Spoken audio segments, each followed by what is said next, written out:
and I'm sending this video from Dublin, Republic of Ireland.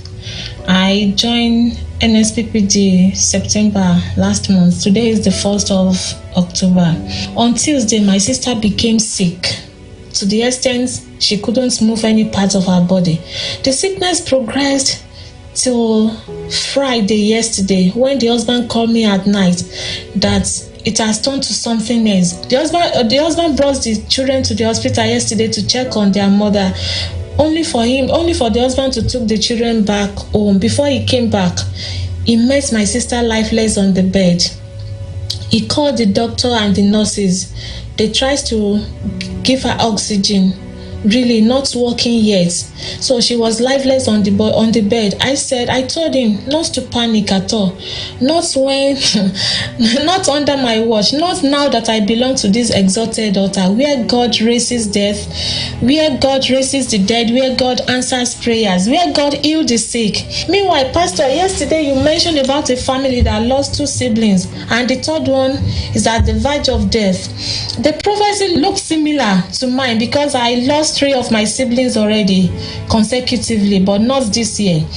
And when the husband called me yesterday, instead of being panicking, I remain calm, because I know of a God on this altar that answers cheaply, speedily, and miraculously. So I searched for a video of yesterday morning. I started declaring that truly negativity will not enter into my October. Bad news will not enter into my October. No longer shall we bury any of my family members. Not at all, not anymore. I remain calm here, and I started listening to the video, praying, declaring, firing, praising God, dancing, that Oluwase, you will not die. I refuse to receive bad news. By fire, bad news, die by fire. Bad reports, die by fire. Bad report. I pray this prayer to the extent the saliva dried from my mouth. God, you promised me peace by all means. Peace by all means. My sister will not die. I have peace. It's peace peace is my portion. I will not mourn over any member of my family. Pastor, a lot of things happened that night. They rejected my sister from the hospital where she was. They started looking for hospital around Abuja. They were rejecting her at some places, some demanding for huge lot of money before they could admit her. But at the end of the day, they finally got to a hospital. Why remain lifeless in the car? God took control. I never called them again, because I proposed in my heart that the next call I will receive about her must be the call of good news, call of congratulations that God has done it indeed. So I took my earpiece and I went on prayer walk to listen to this morning prayer. Immediately I opened the door and I stepped my foot in in my apartment.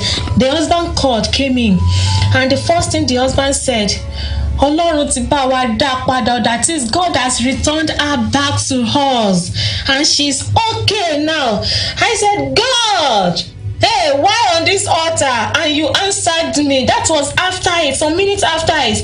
I said, truly, what God cannot do does not exist. I told them, I'm on the prayer for her. Hey, God has done it. God, you favored me this way. You never allow affliction to rise again in my family. God, you are too good.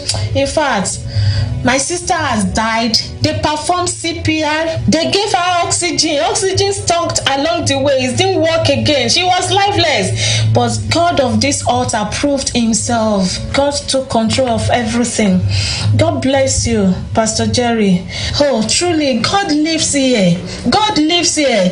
I never knew of this altar before, but I blessed the lady I saw this platform on her page. And I blessed the date I determined in my heart that I will surely be joining. And the very first time I joined, I remained glued on this page. God bless you, Pastor Jerry. Both your crew, they are well. It is well with you. It is well with your family. It is well with everyone that belongs to this altar. In Jesus' name, thank you so much. Bye.